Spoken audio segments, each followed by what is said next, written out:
That is a lot.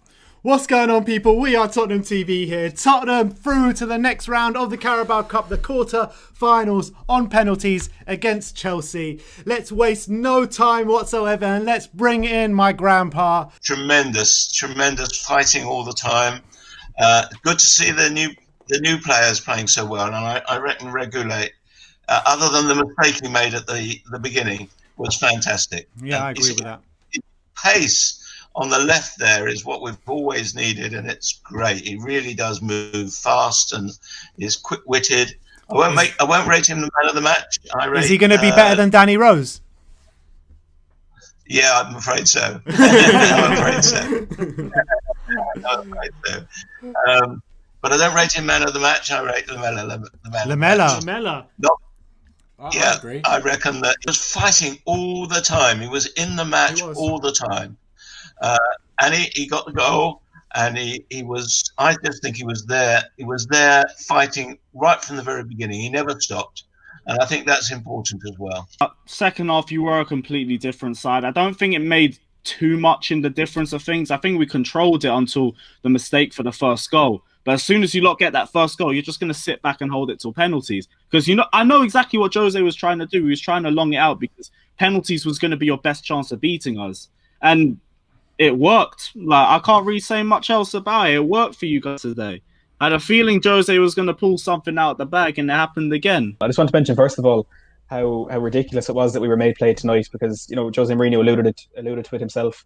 But like the next round of this cup isn't until the 22nd of December, so there's 3 months that we have to play that game, and I'm sure they could have fit this game in somewhere else, like with playing 2 Thursdays in a row and having this on top.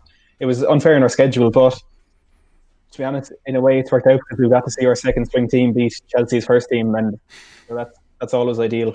So we enjoyed that, obviously, but it was in the first half. I wouldn't say it was a bad performance or anything like that, because they went out there to do a job, and essentially they did what they wanted to do. We stayed in the game, and I know obviously that's not the hope you want to have going into a game against one of your biggest rivals, but it's what did the job for us. And whatever Jose said at halftime, whatever he told them, whatever he said to them, it worked, and we ended up getting the result. And I was a bit sceptical with the subs he did make. I was kind of surprised to see Højbjerg be the first player come off the bench, especially for Jedson, who I think offers a bit more of an attacking threat than Højbjerg. But I'm not going to question the genius because he's got us through tonight. Obviously, he said something at halftime because Eric Dyer ran off the pitch and had to go to the loo. He was going nuts because then you just see Mourinho just go down the tunnel, and you think, what's happened there? And then, because I think Chelsea attacked, it was it Tammy Abraham or it was one of them, but there was only one at the back, and Kobe Alderweireld was there by himself. Yeah, exactly. And then when he missed, you just see Sissoko saying, like, "Where's Eric?" Like, where's But no, I think coming back to your question, I think Jose is kind of demanding high standards, and to be honest, although Chelsea had a lot of the possession for the first half, they didn't really create any chances, to be honest. I think their goal came from our mistake, but apart from that, we just kind of let them have possession. As I said, Lamela just ran his heart out, and it was good that he got rewarded for that goal. But yeah, great performance. Because I think against the Newcastle, after the Newcastle game, it must have been quite difficult for the team to take. It was obvious that Mourinho was really disappointed, so it was probably hard for him to not show that emotion to the team. But I think we did really well, and it was good to have Sissoko back in the team, because I think that was only his second start for the season. So and I think he brings. I think. Winks is a bit kind of, he doesn't bring urgency, but I think the good thing about Sissoko just brings so much energy to the team. And I think the 3 in midfield really suits Sissoko as well. Yeah, I'm absolutely buzzing. I think we can look at this from the second half of that Southampton game. Spurs have been phenomenal. Like, if you extend it out there, we scored the goals. We got the job done against Skandia. We played brilliantly against Newcastle and got totally screwed in the end. And now an unbelievable performance against Chelsea. What a lift for the players to win in penalties. I'm absolutely buzzing. I'm buzzing. Is the feel-good factor back at Tottenham yet? I hope so. I really do hope so. I mean, you just know we're gonna go to McAfee Haifa and it's gonna be a slog, and it's gonna. You just know it, right? It's never a dull moment being a Spurs fan, but absolutely phenomenal today, and I've no words other than that. I'm just phenomenal. I think it shows how much drive there is in the team, considering the amount of games we've played is just like never been seen before. It's just we've had no rest. Nothing, and you could see it on some of the players. But the drive we had when Mourinho was even making suggestions that we might even like not try even in this cup, maybe just to pursue the Europa League even more, to win against a big six side, and especially in North London, a London derby with Chelsea, it just shows like how much drive the team has, and I think that really comes from Mourinho. I really think it does, and I think that the transfer window and the success of the transfer window and the amount of players we've got, I think that's given a boost to the team as well. But we really, really needed this just for team morale, just for overall in the club, and it was just feel-good factor. Completely. I mean, I hate Chelsea. It's broken my heart over the years, knocking us out in finals, semi-finals. I'm sick of the sight of them, and I'm delighted to get one over on them today. And Tottenham are the greatest team that you've ever seen. Come on. We all know over the years that Mourinho has been a good manipulator of the press. In fairness, he got into Lampards' head today. And look, he got one. Look, Lampards bet him the last 3 times Mourinho's come up against him, and it'll mean a lot to him. You've seen him dancing down the tunnel there with Joe Sacramento. But look, the mind games in the press beforehand, he said we weren't going to take it serious, and Lampard fell for it in my eyes. I can't believe that I'm flip-flopping on Jose so much, but there's definitely something coming, isn't there? Like, I think this is the 3rd time I can count. No, but I do also think a big part of that is a fit and firing NDombele. We had, we haven't had in those games last season where we were falling apart. NDombele, wasn't, I don't know if he wasn't interested or whatever. He was having problems with Jose and stuff. So you didn't have that person in the middle that can control, beat the press. And NDombele is so good. Like I've just been on another show where it was all Chelsea fans. Like I came on as an opposition view. I bet that was fun. Yeah, it was. And they were saying how much of a baller NDombele is. Like the rest of the Prem's starting to notice now. He is going to be a monster when we've got him, Gio, Bale, Kane, Son. Oh my, honestly. And what do you think? What do you think it showed that Mourinho kept him on for the whole 90 minutes yet again? Do you reckon he's starting to get the trust of Jose now? Yeah, he looks happy as well. Apart from he looked knackered at the end when we won. He was dead. Yeah. I think you should keep saying that player should come off, because when you said Lamela should come off, he scored. So keep saying that. Who was it? I said Mora should come off last week as well. Just keep doing it. We'll be fine. But yeah, no, very, very good. I'm very happy. I truly believe in Jose. I truly believe in this team. I think the Carabao Cup is probably I'm not going to say the easiest of the lot. And to be fair, when Chelsea were drawn for us after we won last week, people were kind of like, oh, well, that's us out now. Mate, I was sitting there strong. I tell you now, I knew we were going to beat Chelsea. It's not a surprise to me whatsoever. I think we're a better team, and that's not me being biased. I just generally believe that.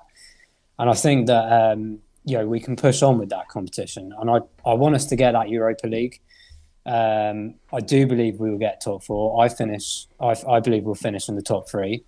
But it'd be nice to get that Europa League just in case, but also to get that, a bit of European dominance there, So I'm just really positive. Is the quadruple on?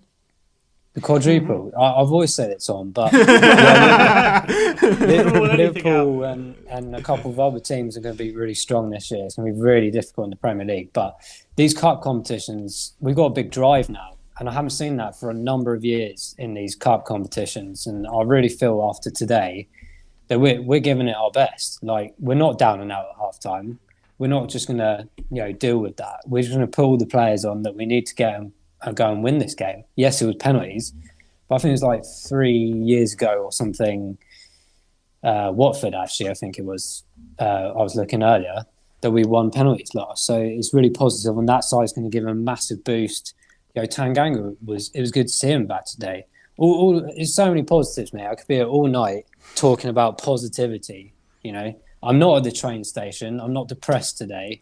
I'm in a happy mood and I'm working. That's the weirdest thing. The only disappointing thing today was that we weren't in the stadium to see that. Yeah. Can you imagine the crowd? You know, when in that second half, you know, quite often the Spurs fans are criticised for, you know, we go a bit quiet when we're down. You know, you can imagine the first half today, Chelsea on top, we would have been a bit down. But second half, you need the team to kind of generate the momentum, get back. Can you imagine the crowd today reacting to that performance in the second half?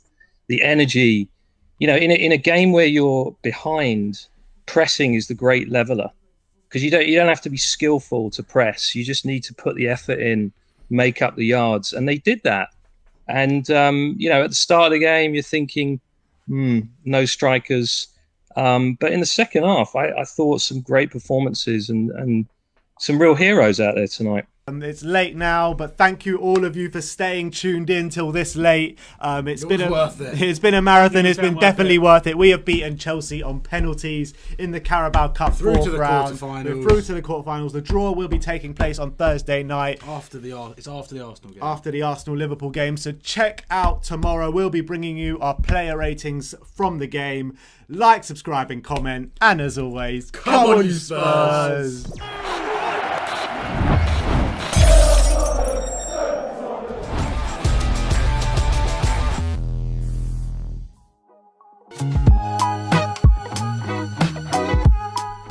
So, sorry about that technical difficulty. We're back. It's Man United. One of the in the fan camps or someone, Serge Aurier, bit of an unsung hero tonight. 100%. I think that he's come in 2 games now this season, and I think he's been brilliant both games. I think he's been absolutely brilliant. One thing we talk about all the top clubs having 2 great strikers, which they do and which we don't, but not all the top clubs have 2 great right backs, and I think we do at the moment. I think having Aurier and Doherty, Matt Doherty, great options to have, and I think the whole back 4 or 5, whatever you want to call it tonight, were really good. Kept them at bay, did their jobs.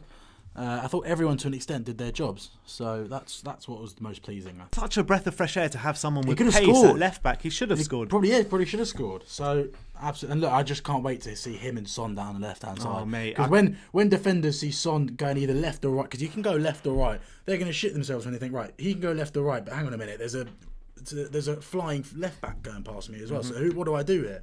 So I'm so excited. I want to use a strange analogy. It's sort of like when you're at school and the teacher's not quite there yet, and everyone in the class is going mental, throwing things around, screaming and shouting, and the teacher walks in and it's dead silent and everyone's calm. That's sort of like the effect Højbjerg has. Comes on, he's got that mentality as well. Everyone's calm, everyone's level-headed, they know what their jobs are. Højbjerg's talking to them. The one massive thing on a football pitch is talking and communication. You've got to always be talking. If you're silent on a football pitch, you won't win the game.